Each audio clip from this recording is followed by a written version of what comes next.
मित्रांनो नमस्कार.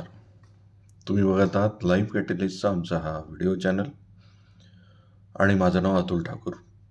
मित्रांनो, लेस ब्राउनचं एक व्हिडिओमधलं एक प्रिन्सिपल मला खूप आवडलं. ही सेड तुम्हाला जर यशस्वी व्हायचं असेल तर OQP हे प्रिन्सिपल फॉलो करा. OQP म्हणजे only quality people in life. हे जर आपण नीट समजून घेतलं ना तर आपल्याला बऱ्याचशा गोष्टीमध्ये मदत होऊ शकते मित्रांनो. एक लक्षात घ्या, असं म्हटलं जातं तुमची जी आजची पर्सनॅलिटी आहे ती तुमच्या आजूबाजूला असलेल्या जे नेहमी तुम्ही ज्यांना भेटता अशा 5 लोकांच्या पर्सनॅलिटीचा ॲव्हरेज आहे. याचा अर्थ हा की आपण ज्या लोकांमध्ये जास्त उठबस करतो त्यांच्यासारखे आपण होतो.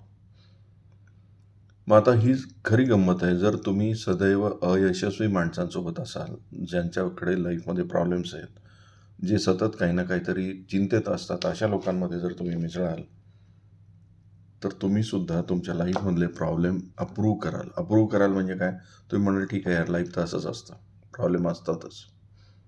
वेळेस जर सतत यशस्वी लोकांमध्ये जाल, तुम्ही जर सदैव तुमच्यापेक्षा जास्त चांगल्या परिस्थितीमध्ये जगणाऱ्या लोकांमध्ये राहाल तर तुमचं आत्ताचं आयुष्य तुम्हाला इन्सफिशियंट वाटायला लागेल. तुम्ही यापेक्षा चांगलं लाईफ जगायचा प्रयत्न करा. जर तुम्ही व्यवसाय करत असाल तर तुमच्यापेक्षा चांगला व्यवसाय करणाऱ्या लोकांमध्ये जर तुम्ही मिसळाल तर तुम्हालाही तुमचं टर्नओव्हर वाढवायची इच्छा होईल, एक्सपान्शनची इच्छा होईल. पण जर प्रॉब्लेममधल्या असलेल्या लोकांमध्ये तुम्ही जाल तर त्यांच्यासोबत राहून तुम्हाला असं वाटेल यार त्याच्यापेक्षा तर माझा प्रॉब्लेम कमी आहे, so I am living a better life. मी त्यापेक्षा तर परिस्थितीत आहे, चांगल्या परिस्थितीत आहे.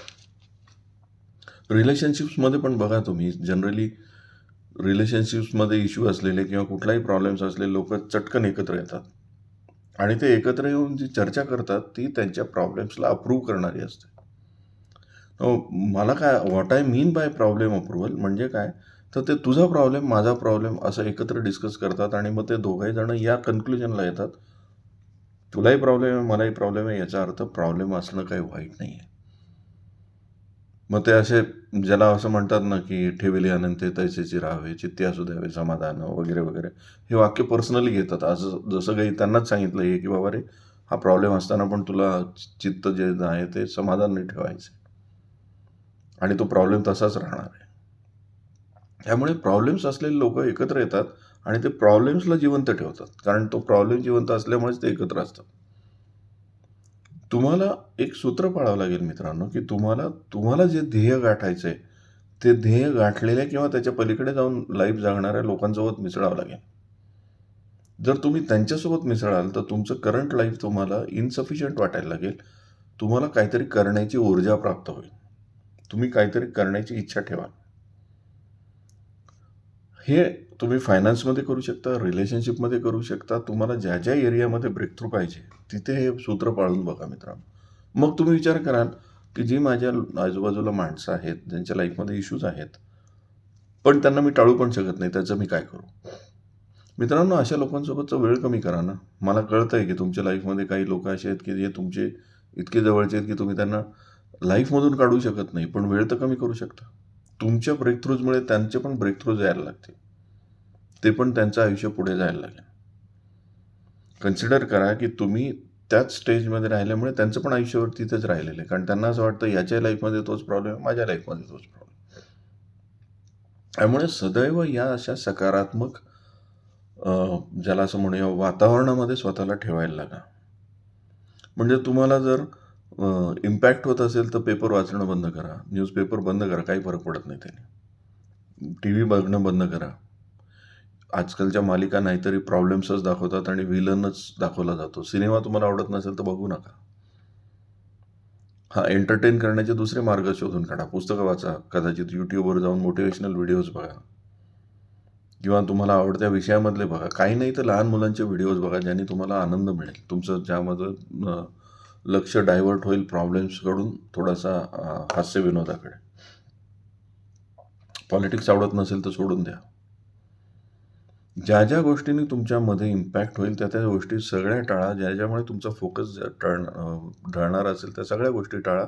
Only quality things in life याच्यावर फोकस ठेवा. मी फक्त माझ्या ध्येयाकडे घेऊन जाणाऱ्या गोष्टीलाच सपोर्ट करेन, दुसऱ्या गोष्टी करणारच नाही. कोणी जर निगेटिव्ह बोलत असेल त्याच्यासोबत बसू नका. निगेटिव्ह असलेले व्हॉट्सअप ग्रुप सोडून द्या. कोणी जर ते तुम्हाला आज इथे ॲक्सिडेंट झाला, तिथे हॉरिबल झालं, तिकडे टेरिबल झालं, या देशात हा अत्याचार चालू आहे, याने याचं मुंडकं कापलं, त्याने त्याचा शिरधडा वेगळा केला, असे व्हिडिओ पाठवत असतील तर बघू नका, ते ग्रुप सोडून द्या, काही बिघडत नाही. एक लक्षात घ्या, तुम्हाला असं वाटत असेल त्यात तुम्ही ते पाहिल्याने तुमचा रोल तुम्ही प्ले करता. No, you are not. Anyway you are not going to do anything about it.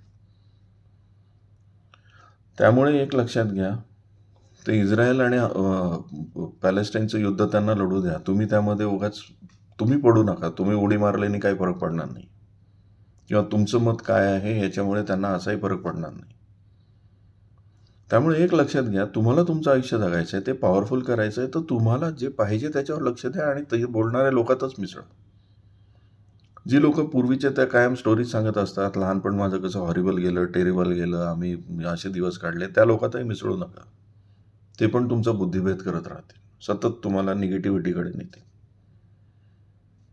तुम्हाला स्वतःला सतत फोकस ठेवायचे, स्वतःला सतत माझं ध्येय काय त्याच विषयी बोलायचं, दुसरं काहीच नाही. आणि तुमच्याकडे जर वेळ असेल तर रीडिंग करा. Reading is the best thing. Reading आवडत नसेल तर यूट्यूबवरच्या पॉझिटिव्ह गोष्टी ऐका, काही नाही तर गाणी ऐका, पण स्वतःला सतत पॉझिटिव्ह इमोशन्समध्ये ठेवा.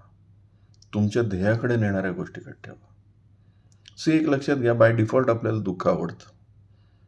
बाय डिफॉल्ट आपल्याला अत्याचार, अन्याय म्हणले की आपल्यासुद्धा आतमधला तो अन्याय, अत्याचार झालेला व्यक्ती कनेक्ट होतो त्याला आणि तो पेटून उठतो.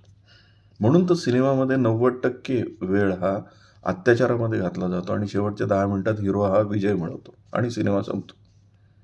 जर उलटं झालं, हिरो टुणटुणीत दाखवला, मजेत दाखवला, तर सिनेमा चालणारच नाही. विलन टुणटुणीत दाखवायला लागतो. लाईफचं पण असंच आहे. आज तुम्ही बघा, पेपरमध्ये निगेटिव्हिटी जास्त दाखवली तरच पेपर वाचले जातात. आज न्यूजमध्ये निगेटिव्ह लोक जास्त वेळ फुटेज कव्हरेज खातात, म्हणून तर त्याला बघितलं जातं. कारण माणसाची वृत्ती ही निगेटिव्ह जास्त बघण्याची. पण त्यामध्ये इम्पॅक्ट न झालेले जे 10% लोक आहेत ते सक्सेसफुल आहेत, हे लक्षात घ्या.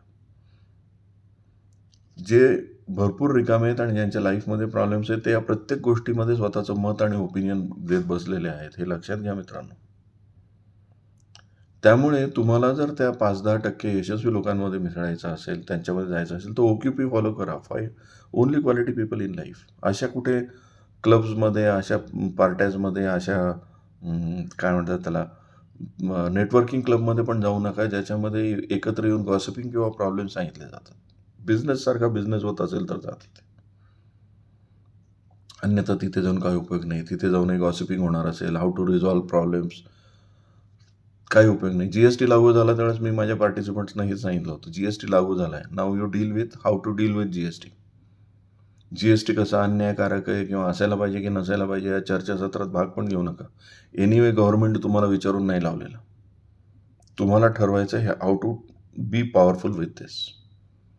जसं एखादा संकट येतं त्यावेळेस आपण संकट कशामुळे आलं ह्याची चर्चा संकट आल्यावर नाही करत, त्याच्याशी कसं डील करायचं हे बघत असतो. लाईफ इज लाईक दॅट मित्रांनो. त्यामुळे पॉझिटिव्ह असलेल्या लोकांमध्ये मिसळा, सकारात्मक लोकांमध्ये मिसळा. जे लोक पाथ फाइंडर्स आहेत त्यांच्या गोष्टी वाचायला लागा. Then you will find that की your time is quality time and you are improving. मित्रांनो, हे सूत्र पाळा. तुम्हाला कदाचित तुमच्या लाईफमध्ये मॅजिकल शिफ्ट झालेला दिसेल, तुमच्या व्यवहारात, व्यवसायात मॅजिकल शिफ्ट झालेला दिसेल. हा व्हिडिओ तुम्हाला आवडला असेल तर याला लाईक करा, शेअर करा आणि या चॅनलला सबस्क्राईब करायला विसरू नका मित्रांनो. नमस्कार.